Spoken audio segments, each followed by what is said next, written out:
Hello YouTubers, this is a bit of a different video, but I wanted to show off my non-aesthetically highly functional seed starting setup I have. I was looking online and just seeing countless really expensive, very elaborate seed starting setups or setups to grow your own food.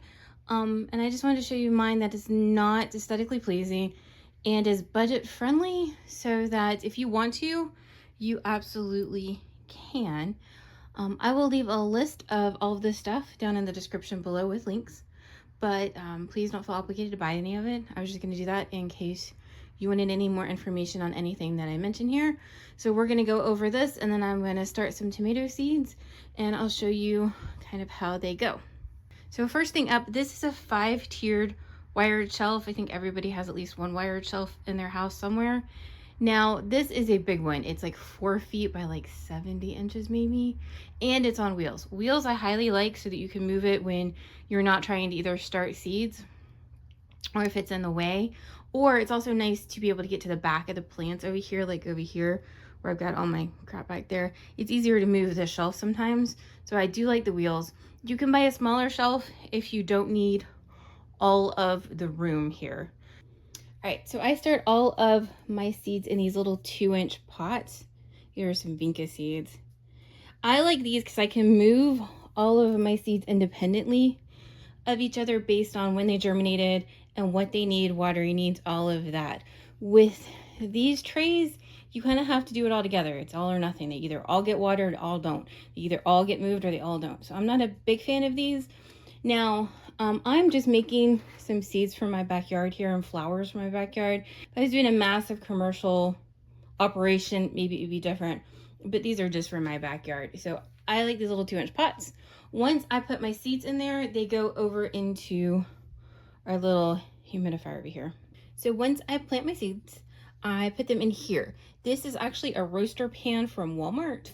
So it's one of the disposable ones, and it's got a top on it.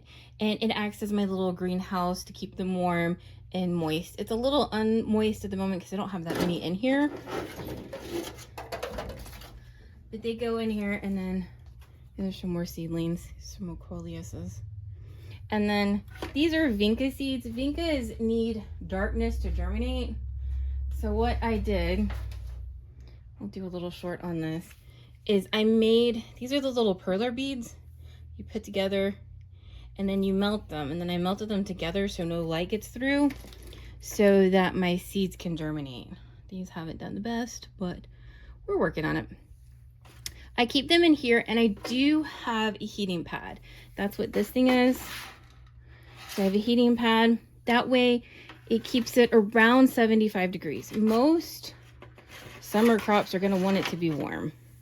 This is the little temperature probe. I normally just keep it in the middle of my pan here. This is meant to actually go in dirt, but I just keep it in here so it keeps the temperature at 75 degrees-ish. Now, most summer crops, tomatoes, okra, squash, everything, are going to want to be warm. They're not going to want to germinate when it's 60 degrees. So depending on where you are germinating your seeds, you may or may not need a heat pad. I'm in my basement. It gets cold down here. Absolutely need one. I had no luck without it. Some people get really upset if you buy them, but I definitely needed one, and it has definitely helped. Now, do keep in mind, cold weather crops, lettuce, spinach, things like that, are not going to want the heat pad and are not actually going to be too happy with it. So check the back of your seed package. It'll tell you the temperature range for germinating whatever you're trying to germinate. I do keep the lights above it. It's not 100% necessary for the germination rate. It does help increase the heat because I keep them at a 75 minimum, which sometimes the heat pad even struggles with down here in the basement depending on how cold it is outside. The lights help keep it warm because 75 to probably 80, 85 depending on my seed is okay. So warmer is kind of better rather than not as warm. So keep that in mind depending on where you are growing your seeds. I start my seeds over here in my turkey greenhouse, and then I move them over here. Partly either when they either give me leaves or I need room over here Kind of depends. Don't leave them in the greenhouse for too long, because what will happen is they will mold. They will get something called dampening off and they will die on you. So they do need to get out of here and get some light and air and all of those kind of things when they start getting some leaves. Over here, you can see the lights are right above them, because when they're new seedlings, they need light. They need light to grow and be tall. If they don't have light, or the light is too far away, they are going to get leggy, and then your seedlings will just be weak if they make it at all. So you need lights right above them. And then once they get there, they get too tall for up here, I move them down here. These are all seedlings, or not seedlings, these are all cuttings from November. What I did before we got our first frost is I went out and took cuttings of all my coleuses and some geraniums, and I've got vincas and petunias that are battling some whiteflies currently. I took cuttings and put them down here to overwinter them, so that way I didn't have to go and either grow them again from scratch or buy them at the nursery come this summer. They have done amazingly well. I may have been a little bit neglectful of them, but they've still done really, really well. And then recently, these guys got so tall, I had to cut them, and that's what these cuttings are over here, is cuttings from here to make more. But once these guys get taller, they go down here. It is really important that you have grow lights that can be moved in height so that they can sit appropriately height for your seedlings. I have these on chains, and one of the reasons why is you can change the height. I also like down here, see where this one from here to here is, so you can have a lower spot over here and higher spot over here, so that you can make sure everybody gets the light that they need. All right, so you're gonna need grow lights for this. Now, please don't let anybody tell you, you can just put them in front of a bright window. They're not gonna get the sunlight that they need at the appropriate height that they're gonna need. So please just invest in some grow lights here. These are, is it the Barnina? I don't know, ones that everybody else has. They actually have quite a number of grow lights. You can find some pretty ones if you want something that's more aesthetically pleasing for inside your house, but you will need grow lights. Also, keep in mind, these grow lights are really, really, really bright. This room glows from the outside of my house because of the grow lights. Make sure they're somewhere they're going to be minimally annoying to your lifestyle. Also, they're going to need to be on, I think mine are on 16 hours a day, so you're going to need a timer. So I have them on, I think, 16. They're going to need a lot of light to help them grow. Also, when you take your seedlings from inside to outside, you're going to have to go through a process of hardening them off, because they've been living in this wonderfully ideal setting, and they're going to need some time to get used to the outside world. We'll come look at this side of my grow light here. All right, you're going to need a fan. The fan needs to blow so that it strengthens the stems on your plants so that they're ready to go outside. And it also helps keep mold down and things like that. Fungus gnats are another problem that is going to happen when you grow things inside. Highly recommend pitcher plants. Maybe we'll talk about these some more. They have these little pitchers on them, and the fungus gnats fly in them. Highly recommend these. Or you can get some like sticky fungus gnat traps, but highly recommend the carnivore plants. That's another pitcher plant. So is that one. I've got some sticky ones too, and it's a pinwicula.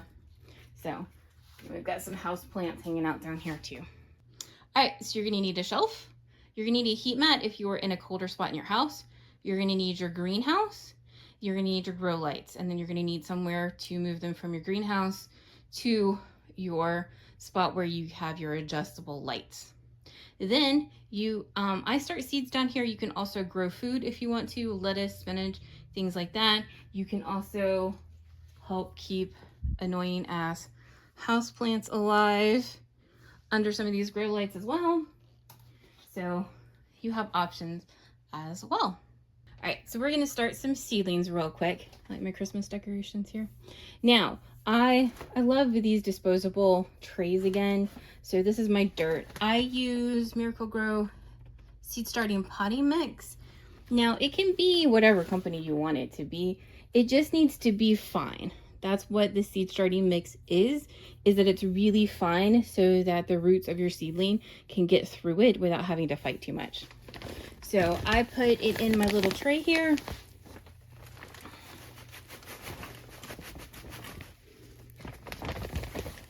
and then you're going to put some water on it. It needs to be damp enough that you can make essentially a snowball out of it.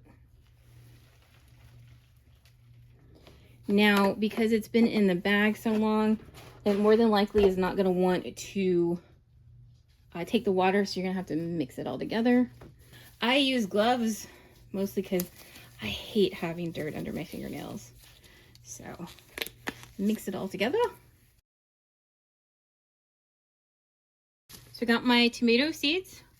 Now what I'm going to do is label my containers here. Early tomato. This is a grease marker. The reason being is that they won't come off and they won't fade in the sunlight. Magic marker, Sharpie, all of that will fade in the sunlight. And you have to label these or else they all look the same until they start making fruit. Now, for tomatoes and things like that, tomatoes, crops, tomatoes, vegetables, things like that, I only put one seed in per little cup here. The reason being is that I don't want to thin seeds out. I feel bad killing a seed that's grown. So I don't like thinning seeds out. And if one doesn't germinate, I can just throw it away and move on. So I do one seed per little cup here. The cups are really nice because you can reuse them. They're thicker plastic, so they're not going to fall apart like these do. So you can reuse them. I'm going to lie to you and tell you I clean these all of the time. If you're going to sell seeds, I would highly recommend cleaning them. If it's going into your yard, I don't know. I don't bother, but I'm sure somebody's going to yell at me for it. So I just take and put one seed in. And I normally start, for tomatoes, I normally start 2 per kind I want.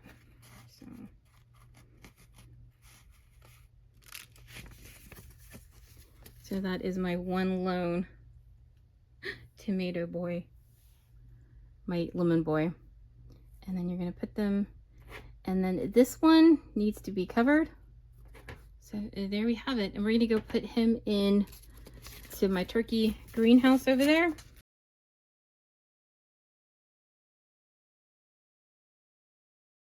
All right, so here they are in our little turkey greenhouse. Now, not tomorrow, but the day after, they're going to need to be watered. If you don't water them, they're going to dry out, and then they won't germinate. I bottom water in either the metal containers, or this is a topped one of the metal containers.